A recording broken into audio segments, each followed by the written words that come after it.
making a present for Papang. Good morning, world. Story was just telling Josephine and June about her plans for the day. Your Christmas plans, aren't they? Yeah, and we're all making a present for Papang. That's right.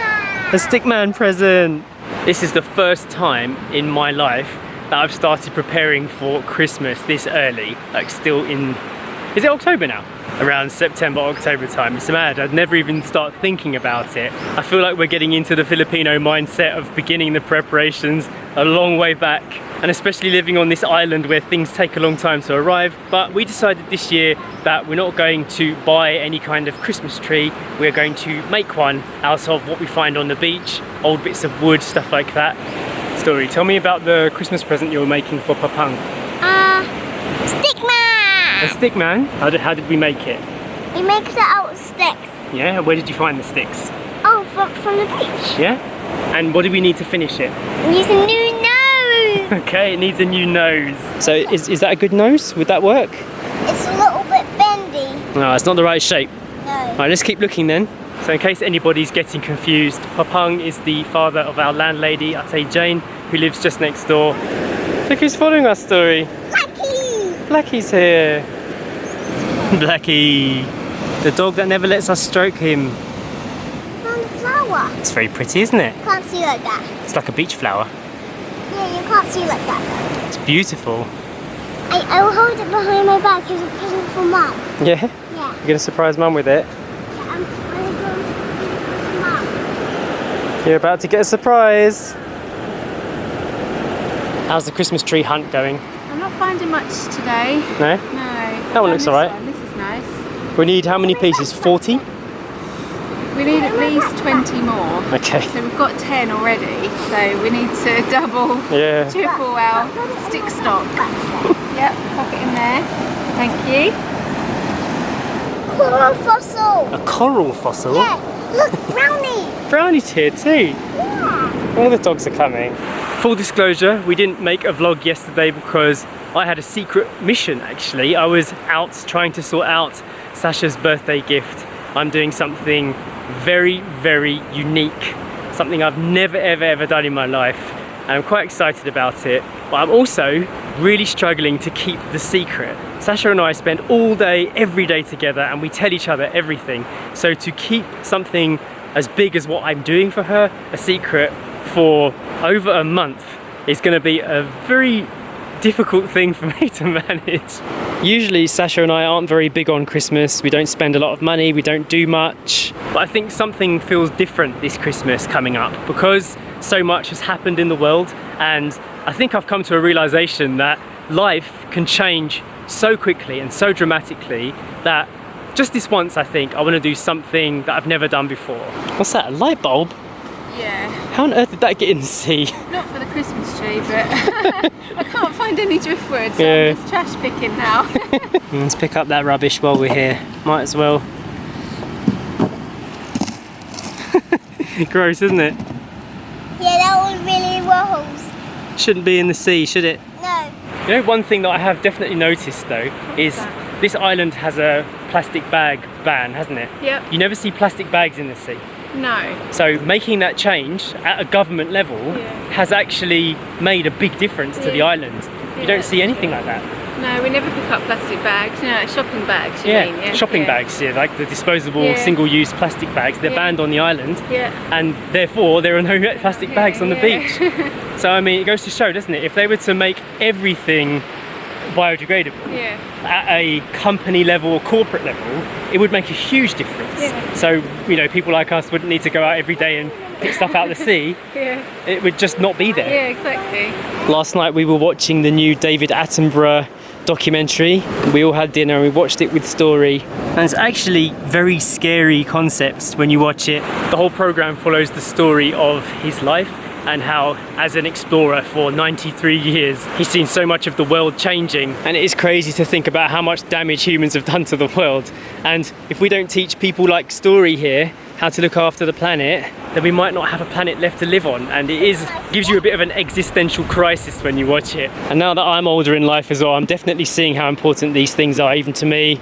And our generation too. I don't think we'll survive a whole lifetime without seeing some massive climate change and bad damage to the planet. Yeah, it's quite emotional watching it. It was. Also, this might seem a bit odd, but we've grown up our whole lives seeing David Attenborough programs, haven't we? Yeah. He's been like the nature guy, Yeah. and this kind of felt like his last documentary. Yeah. It was like his closing statement, like he was Yeah. gonna die or something next year.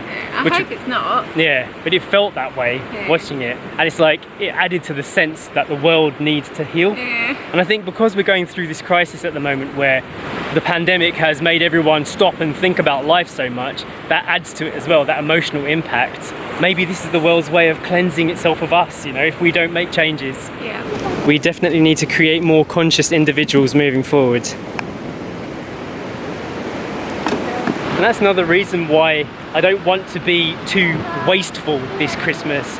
I want to make sure that the wrapping paper that we use, if we use any, is something that, you know, can be renewed easily or recycled easily, because at this time of year people do waste a lot of stuff and generate a lot of rubbish. I also want to think about the gifts that we buy are going to be something that we'll keep using, you know, not just something that is going to be single use. Things that we feel will enrich our lives in some way or help us to learn a new skill or grow as individuals. In this day and age, it is very difficult to have zero impact on the environment.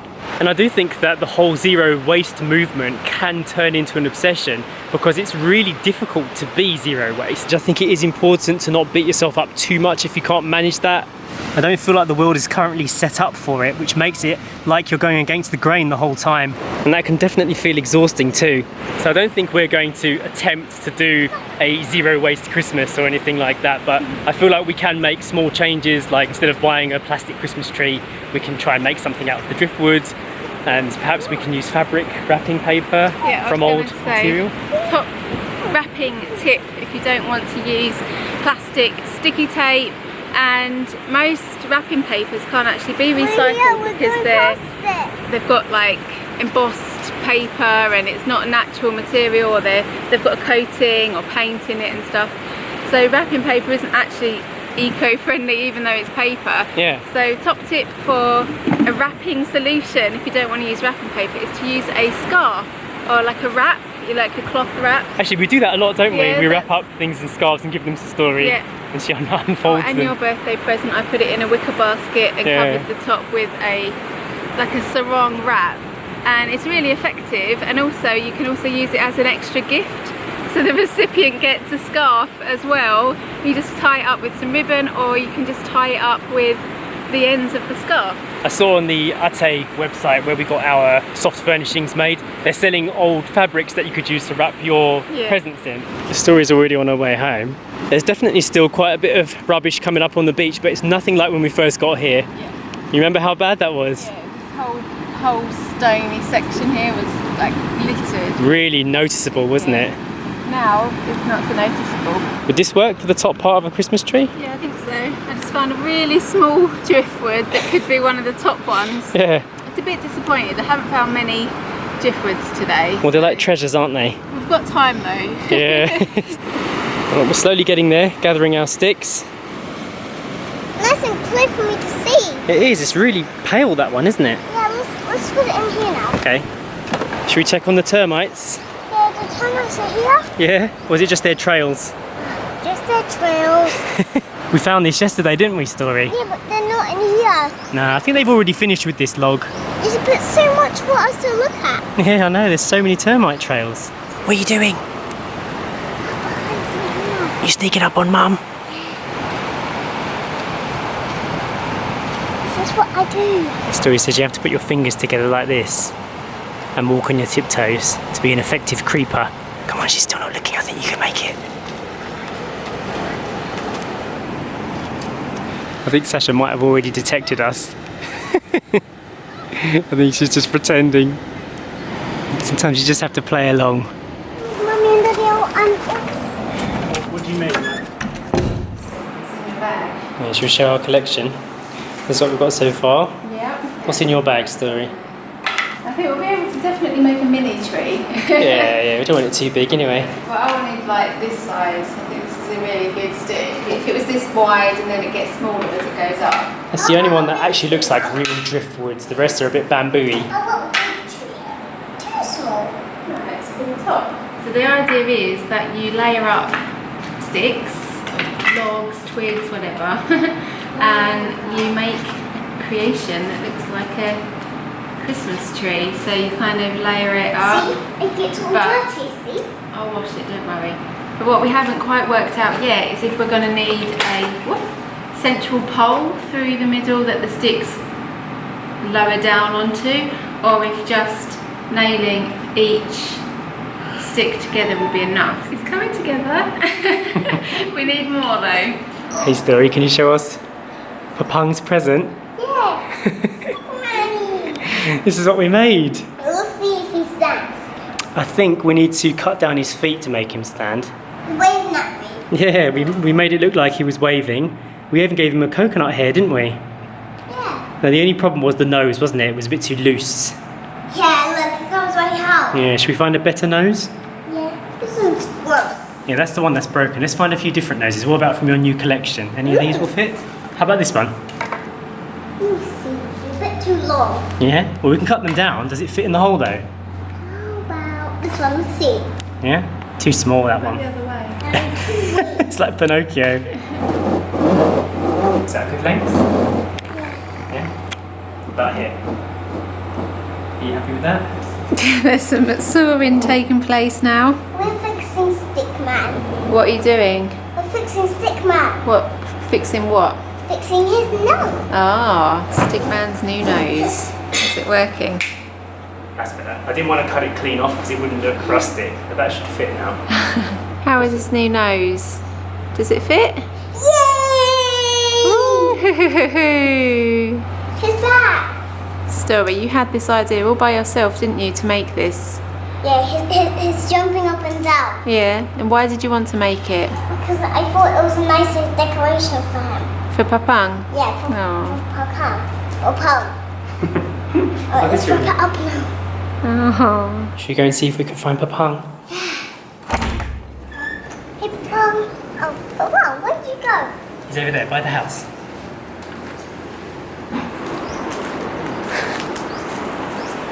I got a thing behind my back. A present for you.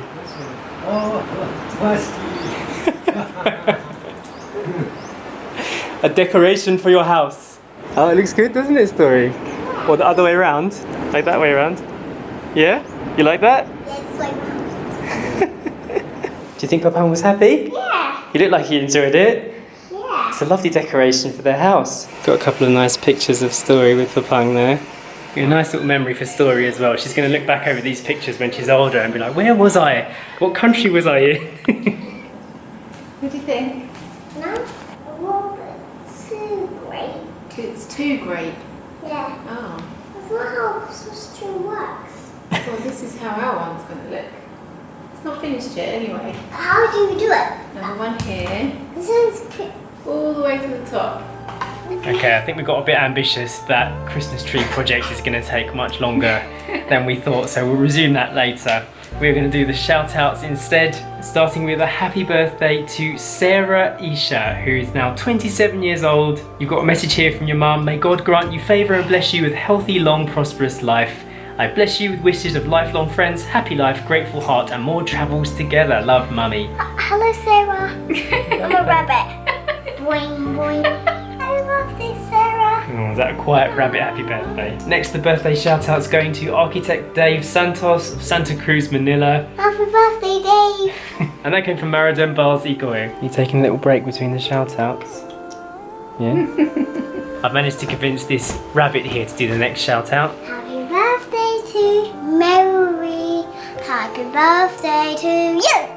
So that birthday greeting was for Mary Ann Estanislao, and that came from your daughter Isla. And the last shout out for today is going out to Leia Abude. Happy birthday to you. And this shout out came from your husband Kyle and your daughter Camille. Hope you've had a lovely, lovely day. And that is it for today's shout outs and for today's video. Hope you enjoyed it, and we'll see you next time. Bye. Bye.